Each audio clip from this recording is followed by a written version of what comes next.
The following program is presented by the Metropolitan Library Service Agency.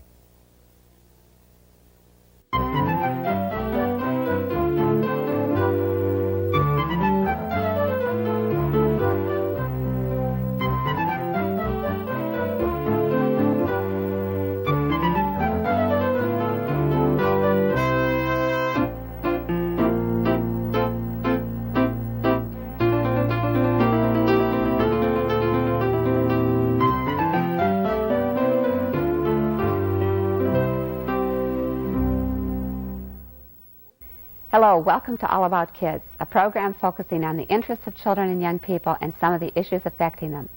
Literacy is an issue that affects everyone in today's society. Increasing numbers of partnerships between the business community, educators, and librarians are being formed to address this topic. Our guests today, businessman Fred Wall and school principal Adele Hellweg, are members of the Hennepin County Library Foundation Board. They'll be talking about the Foundation's role in working with very young children in child care situations to make sure that the children have access to library services, books, and other reading materials so that they go to school more enthusiastic, more ready, and aware of the fun that reading can be. Adele and Fred, it's a pleasure to have you here today, and we're going to be talking about an issue that's near and dear to our hearts, some of the really exciting potential for preventing a lot of the societal problems that we've been seeing, how to get really young children and their families interested in books and reading, and how institutions like the public library and like corporations and schools can help families as they prepare children for school. Adele, you're a principal in a school, an elementary school in Robbinsdale. What are some of the things you're seeing with the youngsters coming in these days? Well, I think that there's been a change, a drastic change really, I think in the last 15 or 20 years even, or even the last 10 years. I think a lot of our children are coming to our kindergarten without some of the experiences that sometimes we have seen in the past when mothers were at home and it was the traditional family that had the mother at home with the 2 children, or it's 2.5 children, whatever the statistics were. And the change is notable because the experiences that the children have had prior to coming to school do vary. There's a large spectrum, and this does impact in terms of their readiness to read, to learn to read, which of course is the function of the schools. And I think I think sometimes people don't really realize, the public doesn't realize that this is happening in the suburban districts. Our school district is the Robbinsdale School District, and it encompasses 7 municipalities, parts of some, and the entire municipality of a few of them. So we are talking about suburbia and the changes that have occurred. So besides working mothers, some of the other changes are more children in poverty or more children in single-parent families, that sort of thing? Very much so, really. The perception of the suburban home is not, it's becoming more similar, I think, to probably what may have been perceived as inner city. We are not inner city, but we do have a lot of families who are one-parent families who qualify for AFDC, for the free lunch program or the reduced lunch program. The statistics there have really changed a great deal. I think in 5 years, since 1985, I think there were, about 15%, a little over 15% of the families in our school district that qualified for either free or reduced lunch. And you have to have a certain level of income. You can't earn above a certain amount of money, and I believe in January of this year, that percentage is almost 21%. So that is a drastic change.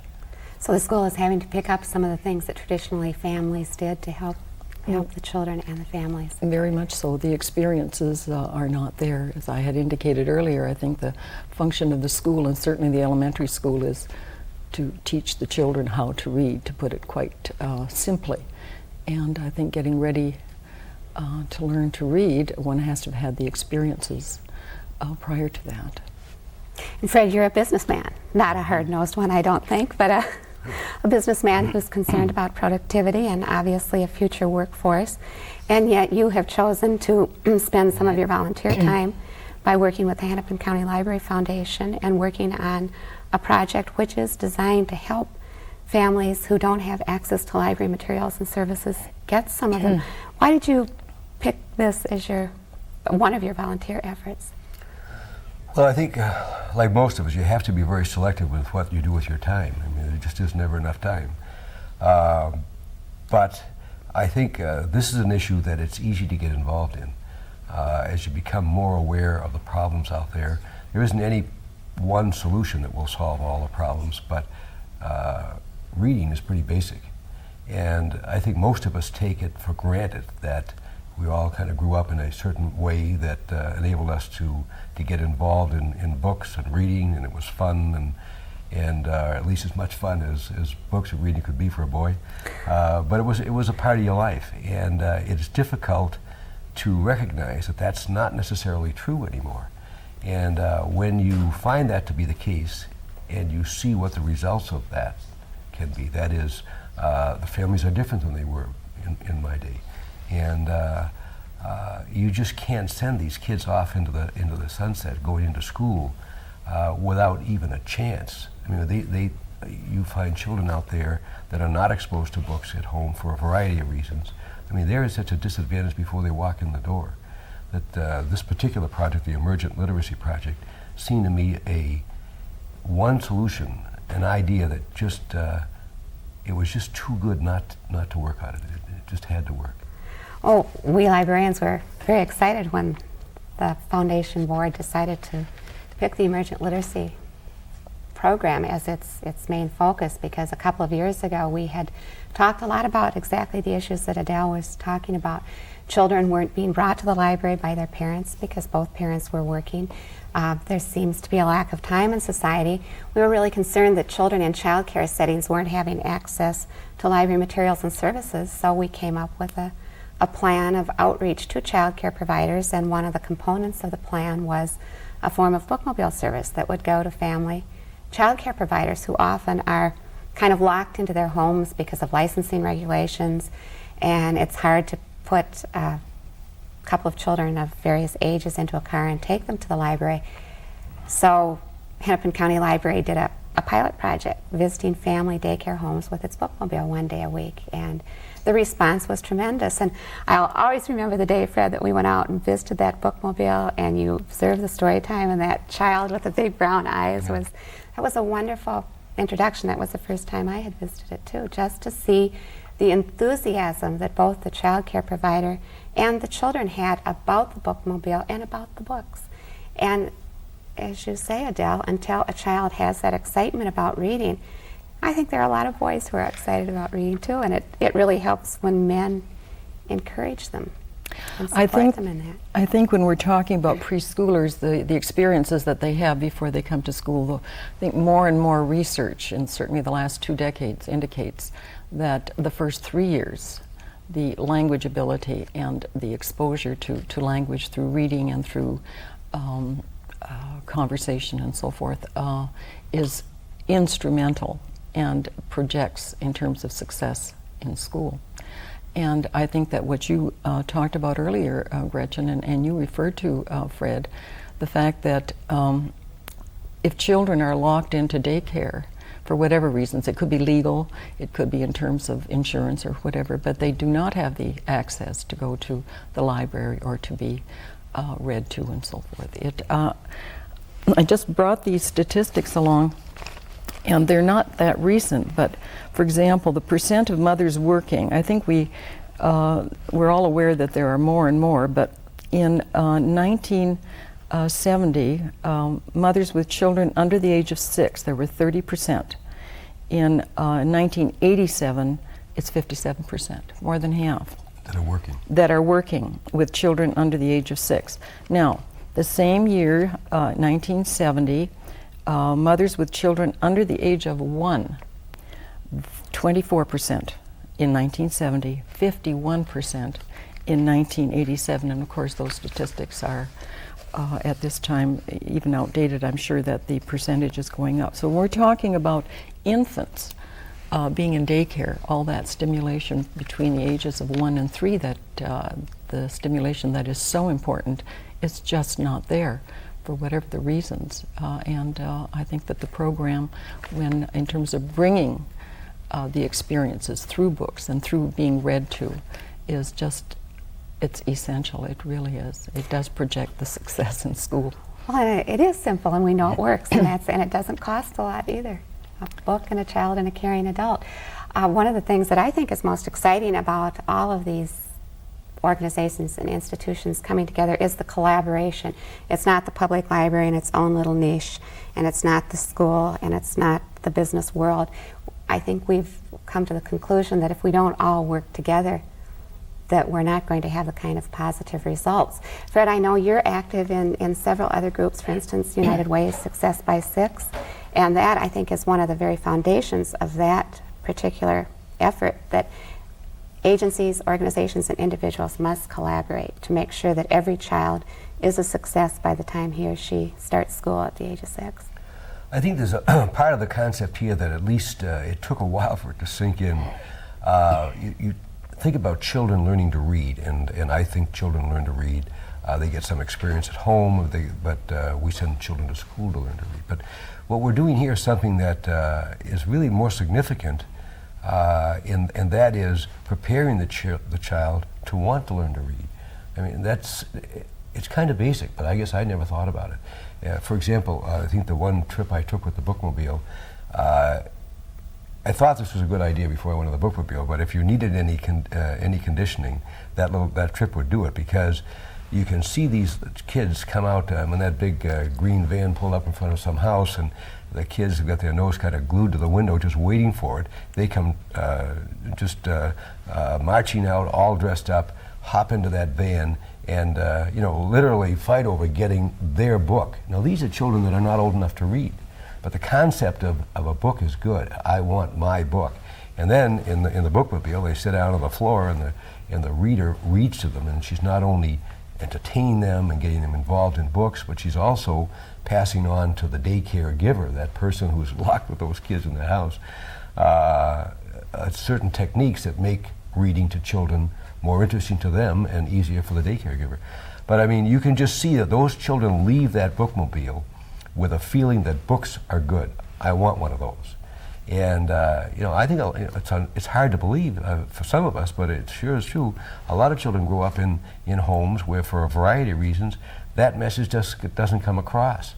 I mean, so these little kids are going to show up at a school one day with other children who've got that message and who are way ahead of them, and then we wonder why, when they turn out to be 15 or 18 years old, they got a problem. I mean, you can't solve the problem very well by the time they're 15 or 18, but you can. I mean, the reason this idea, I think, is so good is because it can make a difference right now with somebody you can see. It's not vague, it's very specific. And as I say, it's a good idea, and it's got to get done.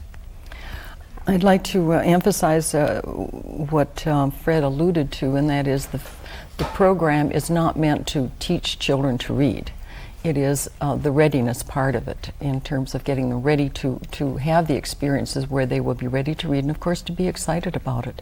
If reading is something to be excited about, rather than, let's say, a Nintendo game, that I think will have payoff through the years to come. No question about it. No question. We need to talk more specifically about the program, but you mentioned Nintendo, and we were talking a little bit before about technology, and I'd like to. You had a wonderful opinion on some of the things that we often think are going to solve this problem in terms of computers and technology. Would you elaborate a little bit? Then, Fred, you can pitch in too if you have it. Well, prior to the program, we were just talking about technology, and I made the comment that the people who had been instrumental in developing our technology age did not have the technology when they were in school. They had a solid education, and I think we discussed the fact that with the basis of a solid education, that is the basis for going on into whatever specialized area that one might choose in terms of a vocation. the basis, of course, is to learn how to read. And with technology, it is an aid to learning. It's an aid. It is not the only way. And I think that books will never be outdated, certainly, in terms of enjoyment, but also they are so basic to getting a fundamental education. I don't know what education one could have without being able to read and to comprehend. It's a problem, though, and we've got a lot of kids that are trying to figure out how do you do that without being able to read, and of course they don't come up with an answer. I think in this country we've got a lot of challenges, and I think most of us as Americans are anxious to keep our country as productive and the kind of place we've become used to. But the challenges are getting greater out there, and if there's any one challenge in the United States that we've really got a tough battle ahead, and that is to stay competitive in education so that we produce as many good minds as possible. I mean, as they say, a wasted mind's a terrible thing. And something as fundamental as getting those children into school ready to read so that they become good citizens. I mean, if you have to start somewhere, it seems to me that's where you've got to start. Oh, I agree. The business community and all of us. And we can't just sit around and say, gee, we've got problems. Isn't that terrible? I mean, it's too late for that, and citizens have got to get involved. You can't sit around and say, well, I think maybe somebody else will do it. Maybe the schools will do it. Maybe the police will do it. Maybe somebody will do it. Well, I guess if you don't find some time to do it yourself, you can count on it. It's not going to get done. Well, you made a wonderful point earlier where you said it's so easy to blame the schools or to blame someone else, Sure. whereas it's every individual's responsibility. We've kind of alluded to the project, and both of you are board members of the Hennepin County Library Foundation, and the project that you are working on is the Emergent Literacy Project, which is, of course, a way of providing books and library materials to child care providers. Why don't you describe a little bit about what ultimately you anticipate to happen when the project is fully funded? Fred? Go ahead, Fred. You've been involved, I think, a little bit longer. Yes, you were we there have. from almost the beginning. Mm-hmm. Well, again, it seems to me it starts with the concept. The concept that is, if we can get to children early, and if we recognize there are a great many children out there that are not being involved into the system as quickly and as in a manner that will make them successful. The idea that if we have out there, particularly in low-income areas and in daycare centers, we now are, a lot of our children are out there. I mean, for a variety, if you got single-parent families, two working parents, there are more and more children going into daycare. Daycare itself is an evolving solution in its own. But if we find that if we can get to these daycare centers with a bookmobile and bring books to those little children who otherwise are not going to get out of there. I mean, unfortunately, the typical daycare center is not some wonderful Montessori school that's well funded with plenty of help there to take care of those children. The typical daycare facility is some poor woman working in her home taking care of 6, 8, 10 children, and she is nailed to that house, and she is not able to take them to the library or anywhere else. I mean, even if she had a bus of her own, I mean, the insurance regulations won't let her do it. So somehow or other, we've got to find a way to help that person keep those children and their minds developing, and what better way than to get books to them. And as I said earlier, the kids sure like it. All you have to do is watch them. So the Hennepin Library Foundation said, I think we can make this work. We'll find a way. I mean, everybody's budgets are stretched, but maybe as a foundation we can find a way to go to private citizens and raise enough money to get, starting with one of these buses, out on the street in an area where most of the daycare centers are, at least where there's a concentration. And frankly, I think the idea is so good that if we can do it and show how well it works, it may be something that can be spread throughout all of our counties, throughout our state, and throughout the United States. It's an idea that's that good. And really, I'm really pleased to hear that both the Hennepin County Library and the Minneapolis Library System have agreed to join in this effort to make it work. But our job in the Hennepin County Library Foundation is to find the dollars and to get the first one out on the street. And I'm happy to say now that's a sure thing. We haven't got it all done, but we're close enough now it can't miss. It's tremendously exciting, and there's more than just the visiting the child care providers with the books. There's a research component, I think, in this proposal. And you have alluded to research proving that children who read do better in school, and I think the object of this type of research would be to show that preschool children who receive regular visits from a library van or bookmobile and who are read to regularly are going to develop vocabulary, and they'll develop a sense of story, and they definitely will be much more prepared for school and, again, to enjoy books. Books are fun. Reading is fun. Essential. I think that in the research regarding our project, we have some statistics in terms of the suburban Hennepin area, the number of daycare homes and the number of subsidized housing units. And I think in terms of the bookmobile making trips to the daycare facilities, also in terms of the subsidized housing units, of which there are many in suburban Hennepin. And in these housing units, there may be AFDC mothers who are then bound. We do have some programs in suburban Hennepin that are funded by the federal government in terms of early childhood and parenting programs, but some of the problems there are the fact that transportation is a problem.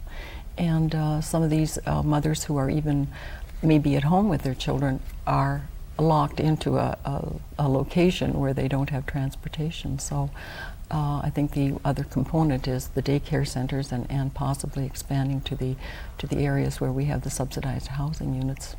And the staff of this van will be working closely with the early childhood family educators, and the whole idea of integrating other services that are working with families and children to make the best possible whole. Yes, very much so. And the school districts, I know the suburban school districts, certainly all the ones are very similar to the program that Robbinsdale has, and the parenting programs that are offered in terms of the children who come to school with needs, and the parents are asking for help in terms, or the parent is asking for help in terms of parenting. And of course, this is one of the components in terms of helping a parent who needs help in raising children. Fred, is this a change in the business community? Traditionally, we don't think of people who are corporate executives getting very involved with children's issues. They're being traditionally seen as sort of soft issues. Do you think your colleagues are more and more coming to the conclusion that they have to be concerned about very young children and parents and the way children are living and being raised? I mean, do you sit around, talk about it at the golf course? Or Well, there is more conversation about it all the time, and I think really it's kind of basic for business. We need trained employees. If we're going to be competitive, we've got to get the best employees we can get. And it filters down every part of your workplace, whether it's working mothers who are some of your best employees. If they've got problems with their children, I mean, they're not as good an employee as they would like to be. And so this problem will come right to your doorstep, whether you think about it or not. And I think that an employer that is prepared to deal with it is a better employer, and he'll have a more productive workforce. And it's better for my children. I mean, I grew up in a country that offered us a lot of opportunity. I hope my children grow up in it and their children continue to. But that's going to take work on everybody's part, and it won't be the other guy. You got to get involved. And that's why you are both so involved. Well, I think in education we are seeing the involvement of the business community, not only parents but the business community in the area, and in terms of career education, where the business community is very much involved in the curriculum and program. We have a career education program in our school district. In some of the schools, the students are going out to visit various businesses. We have certainly speakers who come into the schools. There's a partnership between our teachers and the business community, where during the summer there may be an internship. So things are changing. So parents certainly are far more involved, as they should be, in our schools. And I think that the change is occurring also with the business community, and pointing up again that we all have a vested interest in the education of children. And where does it start? I guess, as Fred said, it starts with all of us, and I think we're in a tremendously exciting time in our society. And I certainly wish you, as board members of the foundation, the very best in your efforts, and we'll look forward to having that Children's Services van on the road very soon. Fine. Thank you for being with us today, Greg. Thank you for the opportunity.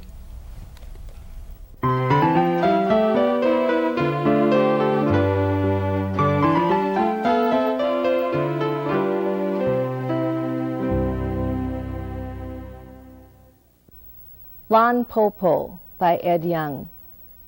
Ed Young, a gifted artist and author, has illustrated and translated Lon Po Po, literally Wolf Grandmother, a Red Riding Hood story from China. Thought to be over 1,000 years old, this story is a variation on a familiar theme.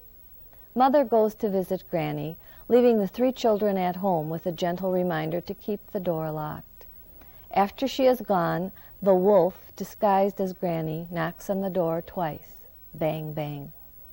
The wolf gains entry, blows out the candle, arousing the suspicion of the oldest child, and gets them all to bed. Then comes the strangely familiar exchange. Po Po, Po Po, your foot has a brush on it. Po Po, Po Po, your hand has thorns in it. Shang, the oldest child, is also the cleverest, and it is she who engineers the children's escape on the pretense of getting ginkgo nuts for the wolf. Through her ingenuity and daring, the children are saved, and the wolf meets his end. She is considerably sharper and more instrumental in her own survival than her European counterparts. The artwork is stunning. Done in vertical panels, it has a very Chinese feel despite the impressionistic watercolor techniques. The panel effect can be seen in this spread. This is not a book for the faint-hearted, as the ominous shadows and expressive eyes of both Lon Po Po and the children create a powerful mood. The image of the wolf can be found in each illustration. I abhor any cruelty to animals and was, of course, concerned with the portrayal and death of the wolf. I was pleased with the understated way the death was handled. Not only did the wolf bump his head, but he broke his heart to pieces. The dedication also satisfied me. To all the wolves of the world, for lending their good name as a tangible symbol for our darkness. The accompanying illustration can be seen in 2 ways. If you look carefully, you will see that you can see it either as Granny or as the wolf. We are, after all, speaking of good and evil here, not natural history. This book had starred reviews everywhere and will be read by all ages, as it was the 1990 Caldecott winner. Lon Po Po by Ed Young, reviewed by Phyllis Mattill, Children's Services Librarian at the Penn Lake Community Library in Bloomington. Thanks for joining us on All About Kids. Please tune in again.